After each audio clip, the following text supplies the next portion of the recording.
Welcome back, everybody. It is Tuesday night, and that means another episode of Theater and Tech Trends, the TTT. That's right. I can't do things if they don't have T's in them, so we're doing it in triple T's. You see, triple even has T in it. And to continue upon the wonderful concept of things coming best in threes, we have three lovely people on screen tonight. Myself, Jiles McCoy, and two venerable guests. It's just a cornucopia of hi-fi audio royalty with me today, and I'm extremely proud. Oh man, they're already coming in. SVS rules, says H Giggles. They're coming in fast. I paid them off, Giles. You paid them off. We have royalty from my crowd. The Mad Prana has joined us. Howdy, welcome. All kidding aside, I have two wonderful guests tonight that I'm really, really happy to have on board. And we will be having both guests on simultaneously today. So it's just going to be a free-for-all cage match, and we'll see how this goes. Let's get some introductions going. So first off, I would like to introduce Roy Felstein. I got it right. I corrected myself. Of Vana Ltd. Roy, maybe you can start off and let people know who you are, what you do, and why they should care. Well, Vana is a small distributor. We handle a number of lines. Atlas cables from Scotland, Ferrum products from Poland, a great manufacturer that makes they're really cool, interesting D to A converter headphone amps. Very unusual technology. Even their power supply technology is very different. We handle Rekkord turntables, which are manufactured in Germany, which are basically a continuation of the real Dual product that was made in Germany. European audio team, which is run by Josephina Lichtenegger, which is a higher quality turntable and electronics, funnel stages. And we've added a new brand called Ultrafied, which is an English amplifier made by a company which really has made tens of thousands of amplifiers for the pro market, and Ultrafied is now their entry into the audiophile market. I like the name. I'm about to get my system Ultrafied. Yeah, that'll be a great ad. That absolutely. I wonder how, a pair of beautiful SVS towers, maybe some Ultra Evolution Pinnacles, would be powered by the Ultrafied amplifier. I bet that would be the amplifier's got a lot of kick to it, so it would work really well with SVS. And that's perfect because in heaven right there. Yeah, because those towers are rolling 4 8-inch bass drivers, right? So it needs a little bit of power to keep things going. So that's cool. What kind of sensitivity do the towers have? About 88, 89. No problem. These things will do 250 into 8 and 500 into 4. So yeah, that's some juice right there. Awesome. Okay, so we're gonna shift gears and we push in this clutch. For all of you Gen Z, don't worry about the weird words that I just said. It's a driving metaphor. They're all like, just paddle shift it. And I'd like to welcome Nick Brown from SVS to the show. Nick, please let everyone know who you are, what you do, and why they should care. Well, as the first time anyone's ever introduced me as venerable. And, venerable. That's the word of the day. Venerable. Everybody go look it up. I'm the VP of marketing for SVS. I've been with the company for about 10 years. So do a lot with everything related to social media, working with fine folks like yourself and reviewers, and getting the word out about, product launches that might be coming up. And then I'm also a fixture on the audio show, Road Show. And of course, Axpone is coming up this week, which I'm sure we might get into. So I just love hanging out with our community at these live events that we do, both at dealers and the hi-fi shows, and excited to get the word out about what's coming new for SVS. Awesome. Well, welcome to the show, and we're going to cover a lot of stuff tonight. First off, I want to say hi to everyone that's in the audience, and I will not be able to get everyone because it's scrolling off the screen, but Jeff Arn, Alton Moore, Ronnie Startler, Paul Osmond, Robert Gabbard, all too cool 88, Tim Perry, Chris Cameron, John Minsa, maybe Shampoo Time. Okay. I got a shampoo time. It's shampoo time. Ooh, thank you. Aaron N. Shoots, baby. H. Giggles, Bad Prana called out already. As me, maybe something like that. And Anthony Dickinson. So everybody out there, a lot of people are watching. If you have questions as we go along, please call out your questions and we will get those answered as best we can. But we're going to shift focus back to Nick. Nick, you're going to be the focus for the first half of the show tonight. And I think the thing that everybody's talking about is this weekend will be Expona. And for folks that don't know, Expona is, I think it's the largest 2-channel show in the United States. I think that's still the correct sizing in comparison, however you want to think about it, for the show. And it's definitely a must-see show, must-attend show if you are into the 2-channel world. But what's great is that we're now starting to get a little bit of multi-channel world there as well, namely SVS. So Nick, maybe you could fill us in on what you're going to be doing there, and love to talk about your demo systems that you're going to have, and what kind of playlist you're going to have, and how you figure that stuff out, and kind of what goes into getting ready for one of these shows and what you're hoping to accomplish. Yeah, absolutely. For a long time, we would have a single room and we'd sort of have a hybrid, 2-channel and a home theater system set up. And actually, for the first year, all we had was home theater. And so SVS was sort of viewed as the guilty pleasure. I think a lot of people know us for our subwoofers. And so we'd be the loud ones on the end of the hall, playing Godzilla versus Kong and Top Gun and, going over the top.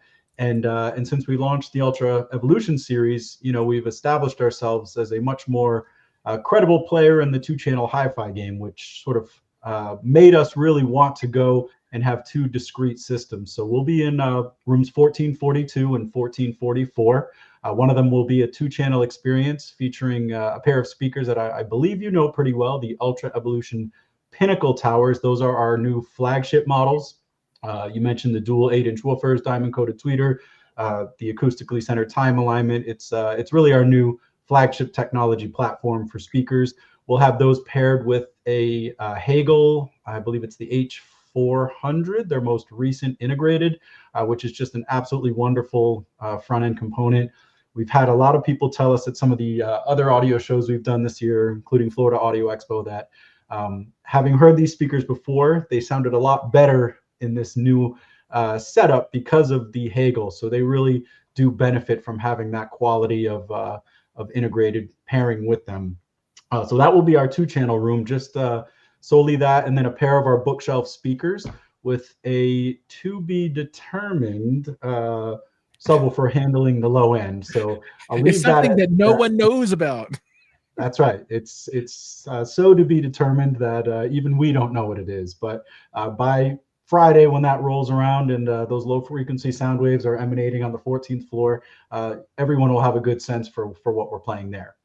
And then in our other room, we're going to have a multi-channel setup, and we always do an Atmos setup. We have these really high-tech boards that we lean against the walls because hotels don't love when you drill into their drywall. Super high-tech. We mount our Ultra Evolution elevation speakers there, so we have 2 channels of height effects. And with that system, we'll be running our Ultra Evolution Titans, which are 1 step down from the Pinnacles. The center channel, a pair of bookshelves in the rear, and then powering that with a Denon AV receiver. So we'll have 2 fully discrete systems, a 2-channel system with the bookshelves and the sub, and then the Pinnacles in one room, and then this multi-channel system that I just mentioned in the home theater room. And for the 2-channel room, we're actually going to be curating a playlist. And part of this playlist will be curated from our audiophile happy hour. It's the SVS live stream that we'll do Thursday night at 5 p.m. Central, 6 p.m. Eastern time, where we'll talk a lot about this to be determined product, and then also be asking our community to suggest songs that we should play for demo content in that 2-channel room. And then throughout the weekend, because we'll be streaming off of Qobuz, we'll be asking other people in the room to offer their song selections. And then at the end of the show, we'll take them all, plug them into a grand playlist, and then put them out to all of our different streaming channels, Spotify, Amazon Music, Qobuz, Tidal, et cetera, et cetera. So we have an official Expona 2025 playlist built from the community of SVS people who attend our show and our live stream. Yeah, I'm just hoping that there won't be a ton of smooth jazz. There'll be some. You can count on that. You can bet the farm on that. But Not we've too got much some smooth really jazz. eclectic mixes. We get a fair amount of the EDM people who love to hear our subwoofers. We'll get a lot of Daft Punk, and we'll get some Infected Mushroom and things like that. But then we'll also get the Diana Krall, and God help us if we get the Eagles. But we'll play it because that's what we're good sports about it, and we want people to know that if you can't enjoy the content that you love on our speakers, then what are we doing at this show? And so that's kind of our philosophy for this, community playlist curation idea. That's going to be super fun. Yeah. And I'll make sure to find those links and share out across my channels too, for folks on my side that are interested in seeing that. Now, everybody that's in the comments, if you haven't guessed what the new product announcement is going to be, please guess. I'm very curious to see what everyone thinks it's going to be and who's on the right track or not. Of course, nothing can be confirmed or denied tonight, as that we are one day too early. Is it one day too early? Yeah, as of tomorrow morning at around 10 a.m., you'll see details on our website. So It's you almost don't have here. to wait long. It's almost But here. and I think if you followed SVS and sort of how we do our launches, as far as here's the flagship, what comes next, then maybe it'll be obvious. But if you don't follow us, then you just have to wait and be surprised with the rest of the folks, tomorrow and throughout the week. All right, so just a couple of questions. I won't be able to get to all of them that are in here, but I'm going to pretend that I'm a SVS person, and I'm going to try and answer them, and you can tell me where I'm wrong, Nick. So will people be able to pre-order the new product this weekend? They need to talk You to their can local buy it dealer. tomorrow. You won't have to pre-order anything. We don't do announcements where it's like, this product is here, but not really. You can't really get it. It's going to be on our website. You'll be able to buy it. I can't promise it'll be at all of our retailers tomorrow. In fact, I can almost guarantee it will not. But you will be able to order it online as soon as tomorrow from the SVS site. All right, and then are you guys ever going to do dipole or bipoles? I'm going to say no. You're never going to do it. Am I right? I have my Ultra surrounds here, and that might be the last one where we do an ultra bipole dipole. But we're also of the mindset where we never say never, and if an opportunity presents itself where that makes sense, we'll plow forward. Right on. And then the question is, do you have a Spotify playlist? At the end of the show, you're going to have all kinds of new playlists. Yeah, so if you just go to Spotify and use their search for SVS, you'll see we have Bass Bangers playlist. We have a Florida Audio Expo playlist. We have a classical music subwoofer playlist. So there's quite a few on there in Spotify that you can dig up. And our goal is to do one with every single show, so it sort of becomes the soundtrack for the experience that we had at whatever show it is we attended. All right, and then the last one before we go to the next topic, and this is kind of a hard one. So between the Pinnacles and the Titans, if you're going to cross them over and use some chonky subs, are the Titans okay, or do you need the Pinnacles, or what do you think?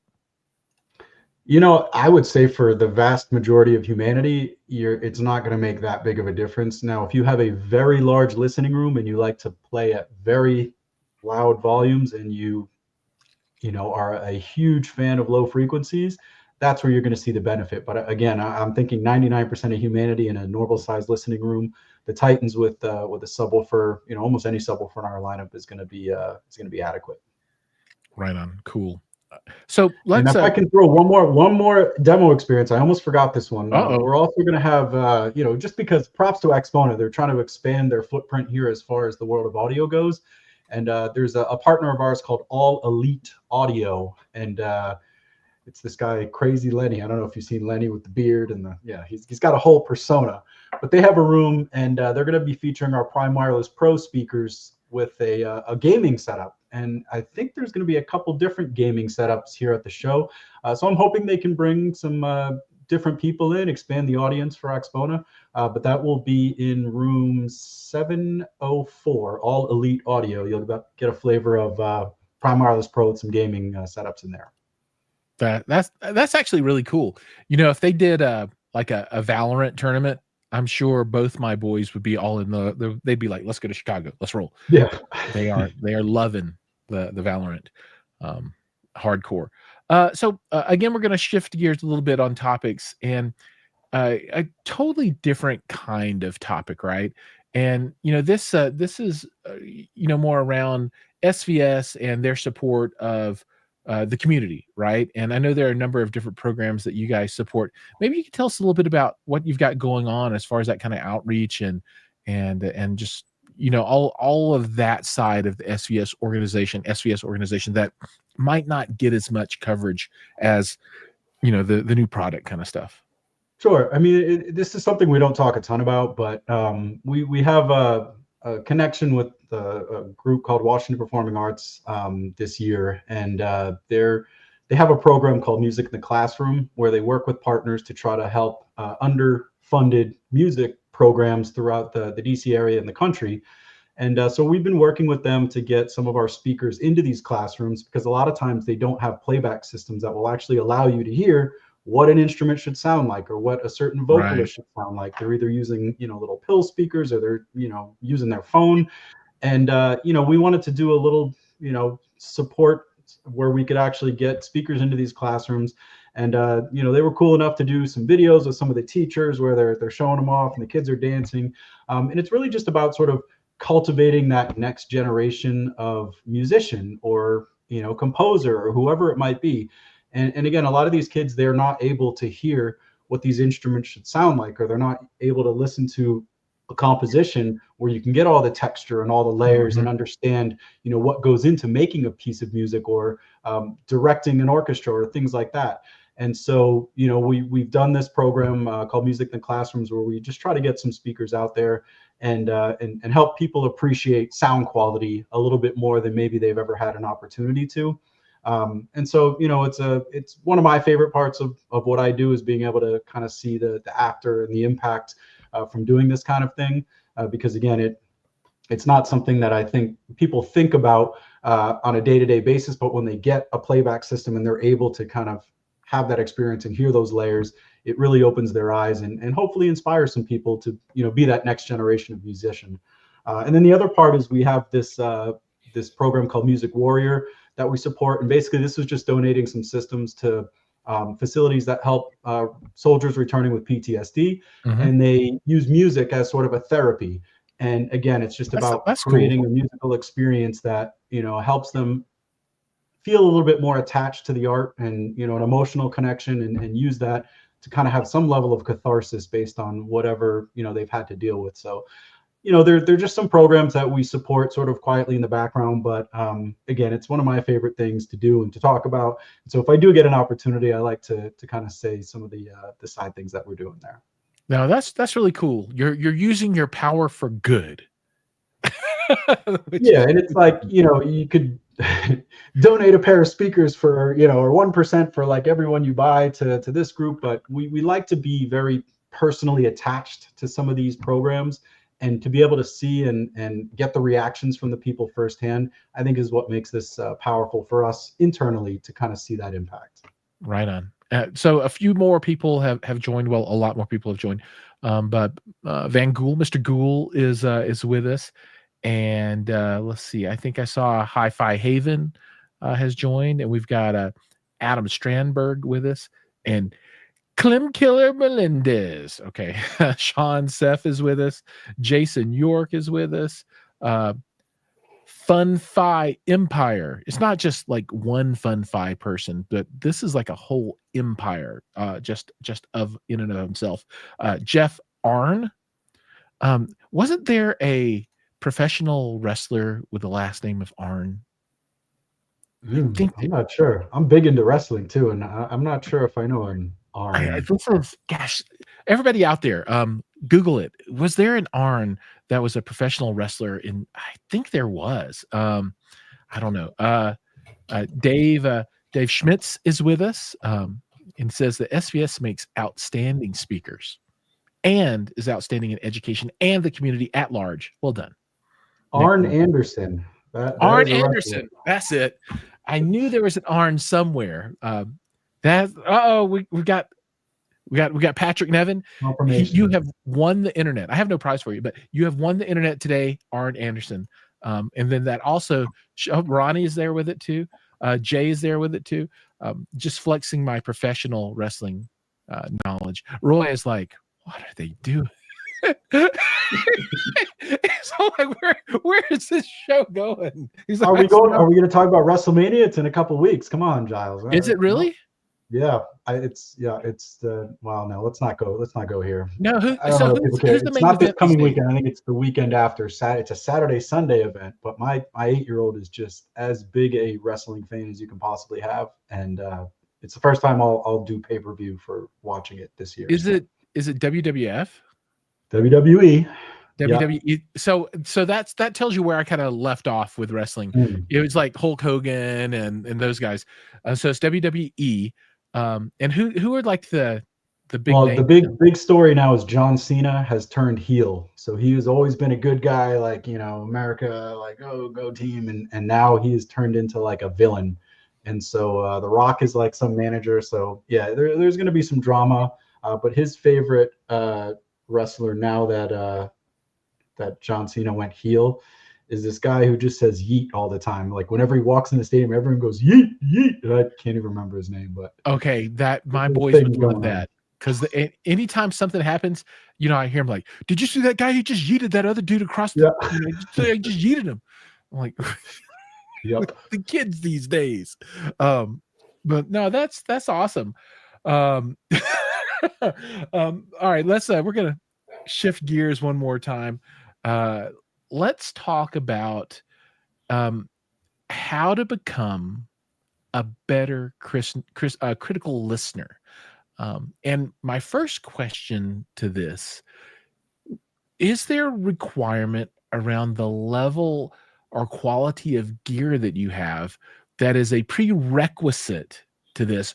Or can anyone leveraging the equipment that they have, whether it's super high-end $1 million system or, $80 kind of garage speakers from Goodwill or whatever, can they hone this skill or not? I would say absolutely the second one that you mentioned, because if you're doing critical listening, it could essentially be comparing that $50 Bluetooth speaker to a $150 pair of satellite speakers and an integrated, and just basically saying, what level of fidelity, what improvement am I hearing? And where I come at this, I think from like an educational standpoint, is teaching people what to listen for. And you have some key components when it comes to, reviewing a speaker or doing critical listening. And I love to hear what Roy and you have to say, but I think the three biggest ones that jump to my mind is dynamic range. Can it go from those sort of quiet moments to the loud moments and remain accurate and remain, natural sounding? The soundstage and imaging, can they sort of paint that picture of sound coming from around you and have you be convinced that, there's different instruments in different parts of space, and same with the vocals. And then the clarity and accuracy, which I think sort of speaks for itself. Is it natural tonality? Is the frequency response where it should be? And is it coming through like crystal clear? And I think people don't always know what levels to listen for. And I'm sure your audience is more on the advanced side, but it is those things where, especially people just breaking into the hobby, I think it's important to have that understanding that what should I actually be listening for? When you break it down in sort of those terms, it helps. So Roy, from your perspective, when you think about critical listening and sources, and we're going to talk about CDs, a whole bunch of stuff here in just a little bit, do you have a preference yourself around the type of source that you use for critical listening, or is it more about being familiar with the content itself? I was a retailer for 40 years, and even though I had multiple salesmen, I actively demoed, and we had 5 listening rooms. And I spent a lot of time demoing for people who were not audiophiles, because obviously that's the larger part of the population.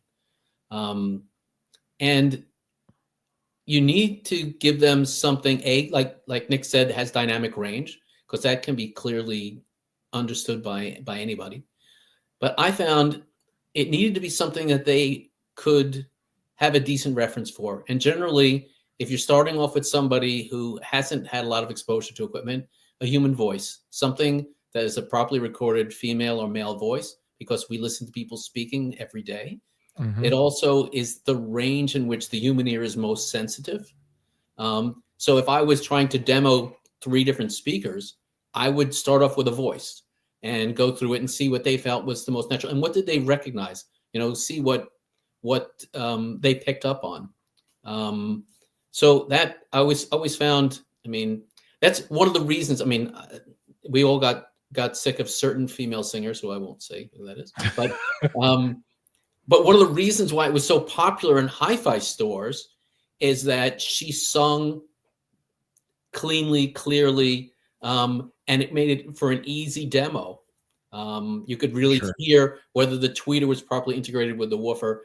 And the secret to getting someone to buy something new, better, is to make it so that they can hear the difference. And with software like that, it made it easier for people.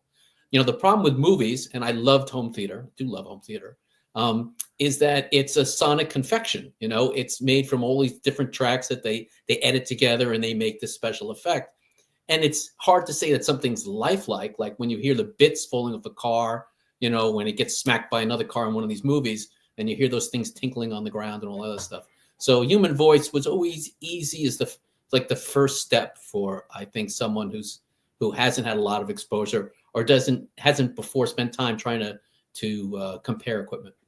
Right on. Now, when you're listening for your best experience, are you like, it has to be vinyl, or it's got to be high quality streaming, or do you really care if it's just good? It's good. Do you have a preference, or should you have a little bit of everything?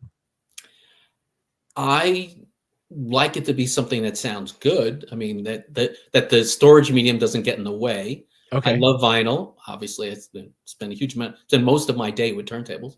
Right.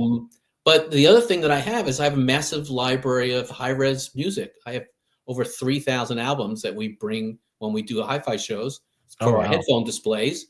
And you can sit there at one of our 5 stations and choose from 3,000 high-res albums. And yeah, I mean, it's great.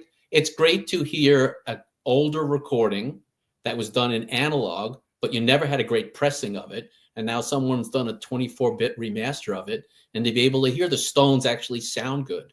You know, hear Bob Dylan actually sound good. Because my original Stones albums, they sound terrible. You know, I didn't get the English pressing that was like the one Atco pressing that made it sound good.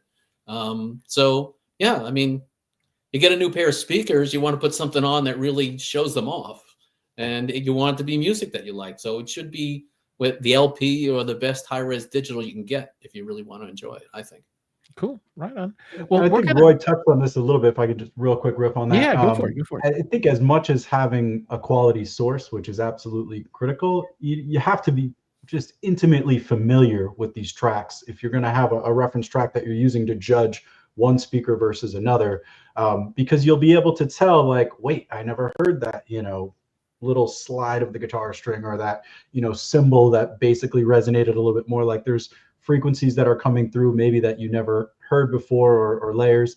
And I think when you're able to know a track that well, it helps you make that decision on, this sounds better than this. And that can be even exclusive of whether it's vinyl, high res, or whatever source you're playing it from. Awesome. So we have a question for you, Roy. So Paul has inherited a bunch of records from his dad, and he has no idea where to start. So we have a budding vinyl neophyte here. What any advice for him of what he could look at to get started in vinyl?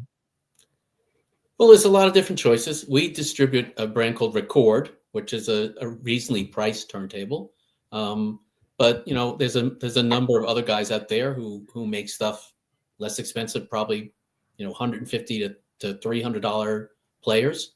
You want to get something that you can use a good cartridge on, or you can easily change the cartridge later. So, you know, cartridges, the pickup is a great way to improve the sound of that turntable.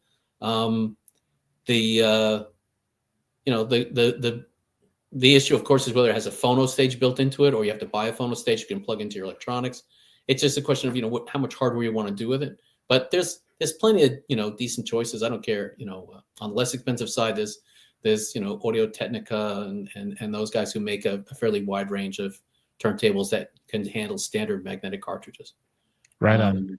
I can't tell you that I've compared all of them, so I'm not going to be saying I'm an expert on every $150 to $300 turntable. Right. But Yeah. And it's good for Paul to know too that you're better off getting one that has external speakers. I think a lot of people get, sort of tempted by the simplicity of a built-in speaker with a turntable. Do yourself a favor. If it's a nice collection, you want to truly appreciate it, get yourself some nice passive or powered speakers, and connect those to it. my recommendation would be a Rekkord turntable, right? Sure. I agree. Paired with a ultrafy am I saying, did I get it right? Ultrafied amplifier, Yeah. and then a pair of prime pinnacle towers and a couple of subwoofers that you'll learn about tomorrow, and then that would be mwah! But do we need a phono stage for the Rekkord turntables, or do you have we have models that have it built we in? have two entry levels that come with a phono stage, and this summer we will, for our very popular F300 turntable. We haven't announced this to the world yet, so I guess I'm saying it. Oh, world premiere! Nick, there will be all sorts of stuff. Scooping me. We will there will be a version of the F300 that has a number of different things, including a phono stage. Man, that's swanky right there. Now, so Roy, are you going to be, or will any of your equipment be at Expona this weekend? I will be at Expona. Yeah. Okay, awesome. In the past, we took 4 rooms. This year, we're keeping it simple. We'll have a booth, double booth in the headphone area, and Nice. I'm loaning equipment to a number of other exhibitors, especially Atlas Cable's going to be in 3 or 4 different locations. In the past we did 4 rooms, and I didn't sit down for 3 days. And this year, I just decided to take it a little simpler.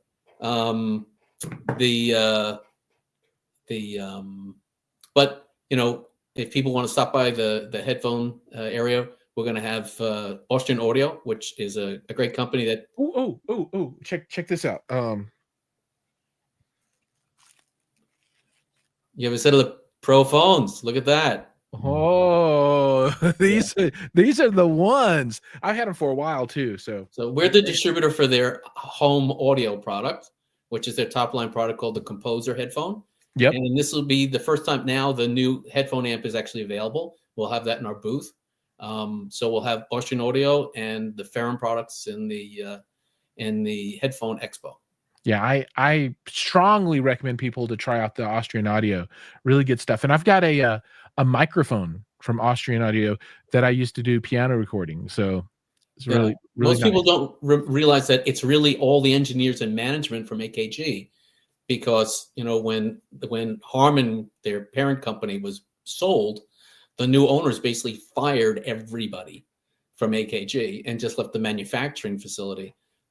So they have just a tremendous amount of experience in transducers. Right on. So just a couple of comments here from the crowd. So Digital Don AV, Don Dunn, he is usually my co-host, but he is recuperating from some gnarly surgery, and he wasn't able to make it tonight, but he's out in the crowd watching. Don, we miss you, man. We all got you back and support you. We love you, man. Get better quick. Yep, get better quick. And then I think this is an interesting point, right? So AB, capital A, lowercase b, then says ACD. That's all. A, B, A, C, a lot of letters. I think what he says is a much more inexpensive route to listen to music rather than vinyl. First off, let's cover 2 pieces here. Is it true that it is necessarily less expensive now? Because there's some.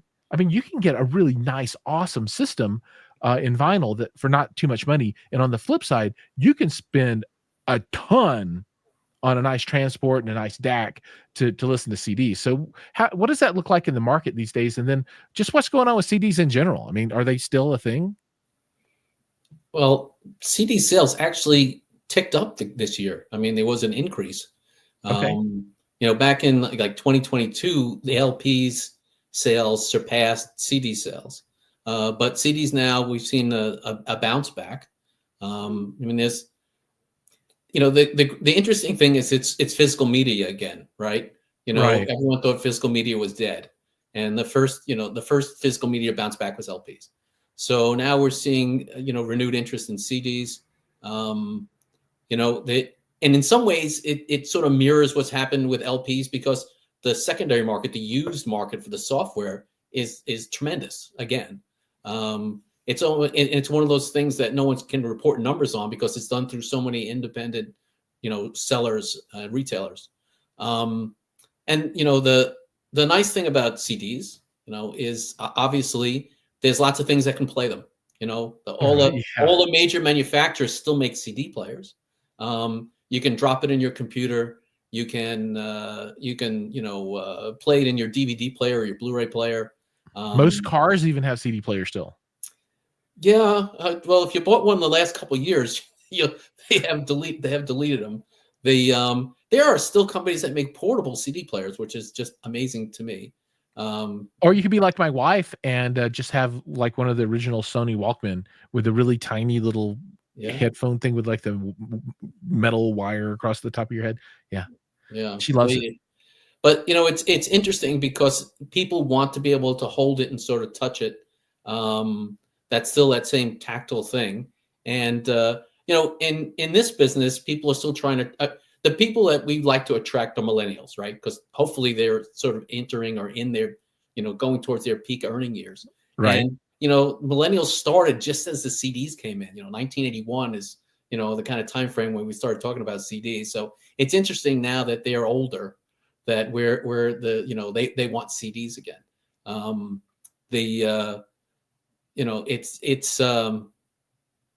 To me, it seems that everybody would still like to be able to read something, hold it in their hands.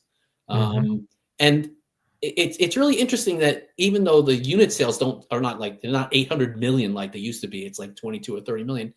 Still, the income from LPs and CDs dwarfs what most of these companies make in rights for the streaming services. It's such a bizarre thing. That is interesting. When you look at the numbers, you feel bad for the artists. I'm glad people are interested in LPs and CDs again, because then you can go to shows and buy the artist CD while it's there and support these people. So I mean, maybe that's what people like about it. It's an even better connection to the artist than spending whatever it is, $10 a month or whatever on a streaming service. Well, I'll agree that connection. It's 1,000,000% more of a connection to the artist when you have that physical thing, whether it's an LP or a CD, and you've got the liner notes and you can see the artwork and that kind of thing. It's a much more physical, intimate kind of experience when you take out the disc, right, whichever kind it is, and put it in the player. And between the three of us, I would really love to find one of those old I think it's a B&O CD. There was the tall one, and it would like slide open. And you remember those? Oh yeah, those are so cool. I always wanted one. I just got my first Laserdisc player, right? Really? So yeah, my first one ever, right? When I was a kid, I always wanted one, but we never had one, right? We were stuck with VHS. But I have one now, so now I've got to go buy all my old Laserdisc. And okay, this is another non sequitur kind of off topic kind of thing, but I love Facebook Marketplace, right? And I'm always on there looking around for stuff, and I keep seeing all of these record collections up for sale. And somebody would be like, I've came into these 1,000 LPs, right? And I need to move them out. I keep looking at them, I'm like, ugh. I don't even know what I would do with 1,000 LPs. You know what I mean? And I'm sure they're all scratched up and gnarly or whatever. But there's something inside of me, and I guess this is my Gen X coming out, right? That something that says, man, I really wouldn't mind having that. Because you can see I like physical media in the back. Those are all books. Like books are my physical media of choice. But yeah, I keep seeing all these LPs out there, and I keep thinking maybe. So Roy, this brings up another topic that I was thinking of, right? So we keep talking about Gen X and the millennials, and then we got Gen Z. And the question I have is yes, Pioneer, Anthony, for sure. The question I have is what's the market looking like these days? Who is out there buying this gear? And And then maybe Nick, maybe you can chime in too, right? So what does it look like for the future of CDs and vinyl and movies and higher end audio equipment? Because I can tell you right now, my two children that are 16 and 13, two boys, outside of headphones, not getting much love for home theater or two channel, right? You know, they're all like, I got an iPhone, I can get some earbuds, and I am good. What are you seeing, Roy? What's going on out there? How do we get more people interested? Well, it's interesting that you mentioned headphones, because we do CanJam for Yep. both Ferrum and Austrian Audio. And I was used to having lots of female customers at my retail store, because besides high-end audio, we did custom installation. And in that case, the wife is really the whole family is the customer, but because the wife is really in charge of the home, the wife was my primary customer. Oh, sure. Yeah. But we found at certain times at CanJam, we have women come up and sit down and seriously listen. They'll bring a notebook and keep notes of what they're listening to. And they're not there with a significant other. You know, they're not there with their husband. They're shopping for them. Like we sell a headphone amp called the Ferrum, which is a great headphone amp. And this well-dressed professional woman comes and sits down. We were in the show in Texas that was this fall. The Lone Star? Sorry? Is it Lone Star? No, it was CanJam. The CanJam that was in Texas. Oh, okay. The CanJam. Gotcha. And she sits down and she's taking notes. And I have a young woman who works with me. She's the number 2 person in our company. And they're chatting and everything. And she goes, I have an OR already. And I just want to hear it with the Wanda DAC. And I was like, you're already an OR? You already own Ferrum products. She goes, oh yeah, and my friend who's not here couldn't make it. She has an OR as well. And I was like, wow, that's great. Because we already know that age group is younger. Sure. Obviously for the headphone business. But we have plenty of women come in and sit down and enjoy and, very seriously listen to the products. That's actually one thing. It's strange about the CD business. They find that new people out there buying CDs, most of them are under the age of 34. Interesting. Right. I mean, people my age, I have a giant CD collection. I'm not going out and buying lots of CDs now. But they're millennials who are buying these CDs. That's why the uptick is coming. So maybe there's some hope there for us. But it's a little more difficult with that age group. They tend to spend a lot more time looking at their phones. Yeah, there's no doubt about that. Yeah. It's funny when you think about screen sizes, in the theater, in the basement, humongous screen, right? And then, throughout the house, we have just normal size TV, 65, 85, whatever, right? And then they have iPads, and then they also have their cell phones. And most of their content is consumed on their cell phone, even though they have access to all these other things. They could do, a 744 system in the basement for surround sound, or a really nice 2-channel system. But no, they love that. And now my oldest son has started moving into real headphones now, right? Mm-hmm. So he's we're looking at amps and nice stuff for him. So he is starting to develop a little bit of taste there. My little guy, dude, the cheapest earbuds in the world. That's all he needs. That's all he wants. He doesn't want anything else. No cables. So Nick, you're going to do a subwoofer with a Bluetooth input for those iPhone users? Coming soon. No. But I would say, I would like to, sort of take it from an anecdotal standpoint. I went with my wife to this event called Retro Fest in Boston. And, she was going there more to see the fashion. I went there because I wanted to scope out some of the comic books for my kid. But what impressed me or surprised me a bit was the amount of vendors. There was 4 or 5, both who had a massive vinyl collection, and everything had to be before 1990 to qualify as retro. I fall in the geriatric millennial category. Geriatric on the borderline of Gen X and millennial. And so, for me, I'm flipping through all these 90s CDs, and I'm, a lot of nostalgia is coming back to me, because I still do have a large CD collection that I play through, my Xbox. But the crowd there was incredibly diverse. There was a lot of, I guess I don't know if it's derogatory to say yuppies there, who were, my age, a little bit younger, clearly a lot of accessible income that they can use to buy whatever they want. But then the amount of younger people who were there, just flipping through the records, flipping through the CDs, and actively shopping, to me, gave me a lot of hope. And I think, when Roy mentioned some of the figures, you don't see that second hand market in those figures. And I think that's what's driving a lot of this, because you can't go to your mass market retailers and buy a lot of CDs or even buy a lot of vinyl these days. You have the big Taylor Swifts and the Billie Eilish, and you have these main releases that are coming out, but you're not going to find, let's see, I picked up Elton John's, I don't know what it was called, but I picked it up for my folks because they love vinyl. And same thing, like that experience of flipping through it and seeing all the photography and reading the liner notes, and it even came with like a little mini poster. I was like, this is so cool.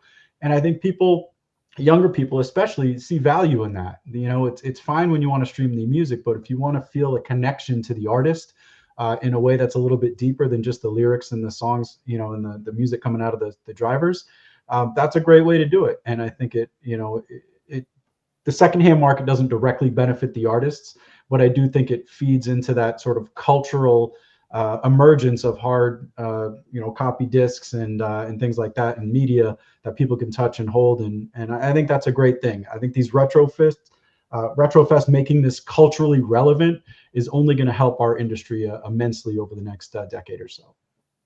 That's cool. Now, did you say comic books there for a second? Comic books, yes. Oh, here, I had to show you something. I love when you get those like 3 for $2, and then you bring them home and you tell him it's like rare and exclusive, and he's like, what? And he gets all excited. Well, I'm very happy. I just got Michael Golden to sign my Defenders number 53. Wow. I don't know. I'm a Michael Golden fan. He's that's a dust collector. You're not taking that one out. Yeah, so he's he happened to be at a show here in Colorado. They flew him in this past weekend, so I got that signed. Part of my uber geekiness, like I love all things made of paper, so books, comic books, and I have there's a whole wall of comic books over there. So yes, I am super nerdy. It gets no more nerdy than me, but I mean, I just think it's great that there's this convergence between that physical media and now CDs and vinyl, and then eventually, Blu-rays are going to become nostalgic. I hope they don't. I hope they maintain their relevance, but Walmart's not selling, or Best Buy is not selling them anymore. I think Walmart's got a big bargain bin that you got to dig through. So, you still have your online retailers, but these events that can, again, bring it to people front and center and create that sort of third party where people are dumping their collections, but finding a new home for them is a good thing. Right on. Yeah. And to call out one other medium, how do you guys feel about the much beloved cassette tape? Oh, Roy's like, no. I sold thousands of cassette decks. I had a service facility staffed by guys who were trained by Nakamichi. We maintained them. It was a great medium for dictation. It was problematic to make it a high quality music format, and you could spend a tremendous amount of time setting one up perfectly. You could adjust your tape with it and take that same tape out and bang it on the desktop a couple of times, put it back in the cassette deck, and except for 1 or 2 machines on the market, everything was all screwed up. So, right. I mean, it was never the best, and you can have nostalgia for CDs, reel-to-reel tapes, LPs, but cassettes, and there's so many people who are in love with them, but they love the experience. I think maybe that's what it is. They enjoy listening to music through it. They remember the experience that makes them happy, and that is valuable. But as far as a storage medium, it moves slow. It didn't have a lot of area. It was not a great device.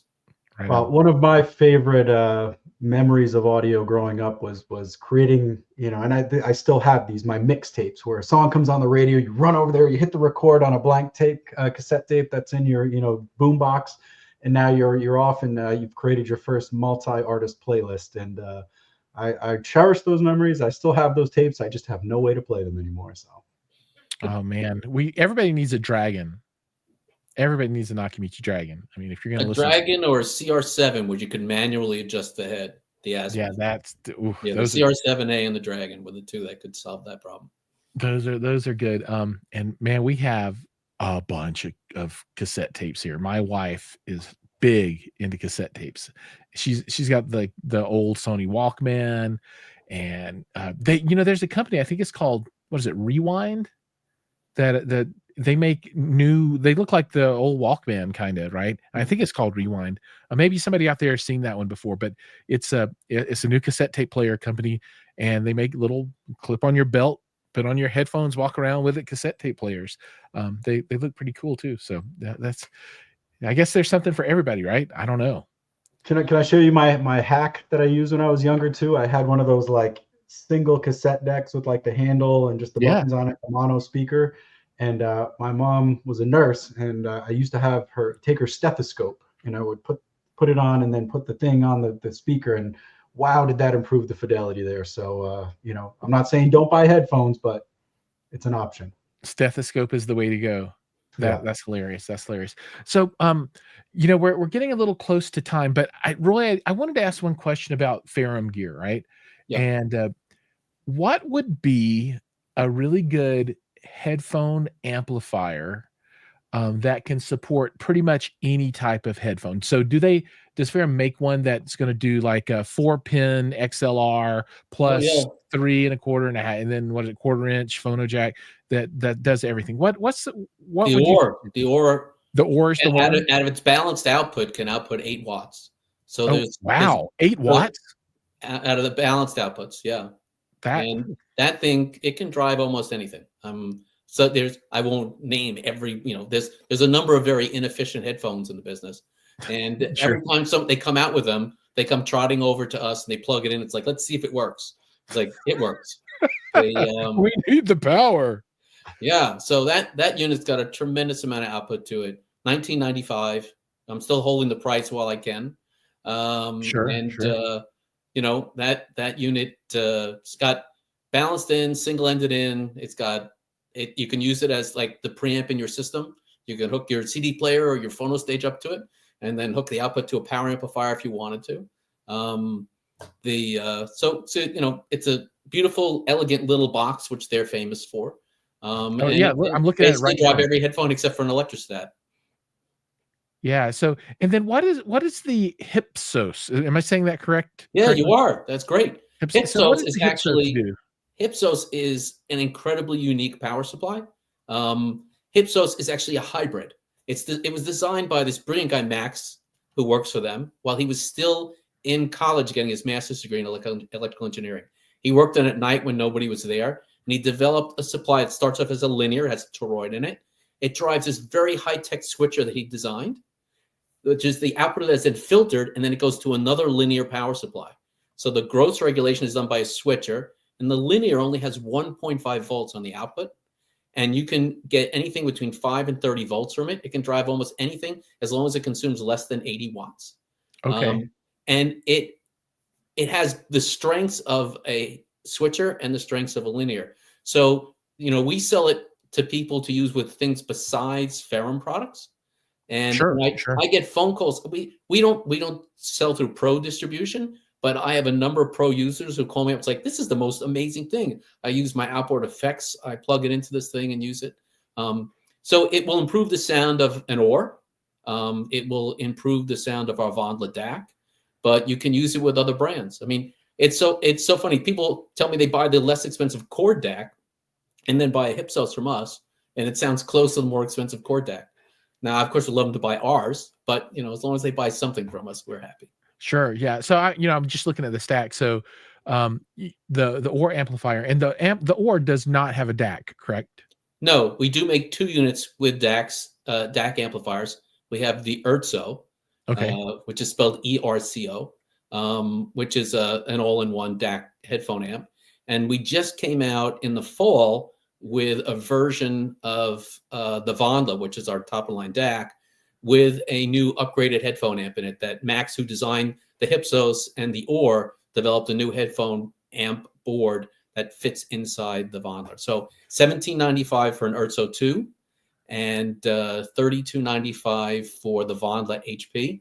And those are all software controlled devices. That's what, on the DAC side, makes them very different from everybody else's. So it has a D to A chip in it, but we don't use the digital filter in that. They write software that runs on a dual core ARM chip.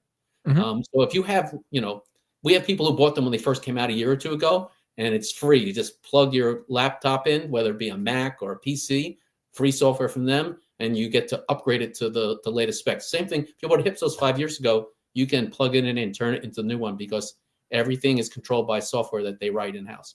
That's awesome. So this weekend, I'm going to look for you and find you, and I want to become educated on the product line. The owner of Ferrum will be there, and you can talk to Marcin. I think you'll really like him. He's an incredibly intelligent, well-read, fun guy. And maybe I can even get him on film, get him on the channel. He's a great guy to talk to. He speaks and reads multiple languages. I never get off the phone with him without him suggesting 2 books that I should be reading. That's cool. Awesome. Great. All right. Well, I think we're going to go ahead and wrap for the evening. One thing I did want to call out, I saw one comment that I thought was awesome. Byron, you're my favorite for sure. The SM7B is the best. So he recognizes the goodness. All right, folks, everybody out there, thank you so much for joining us tonight. If you haven't, please go and look for it's VanaLtd.com. Yes. So Vana Limited, and you can go see all the different brands. There'll be links there. You can check everything out. I'll put a link down below. And then if you don't know who SVS is, Google them. I'll have a link down below. Check them out as well. And if anyone happens to be at Expona, all 3 of us will be there this coming weekend. Please say hi, stop by, check out everything from Roy, everything from Nick. And if you haven't, please subscribe to @Jiles McCoy. And then what's the SVS at? Is it at SVS or at SVS_sound? At SVS_sound. Make sure you are subscribed to all those channels so that you can be notified, ring the bell when new content drops. Nick and Roy, thank you so much for coming on the show tonight. I really appreciate it. Looking forward to having you on again in the future and seeing you both in person in just a few days. All right. Can't wait. It's going to be a party. Thanks, everybody. Take care, and we'll see you in the next show.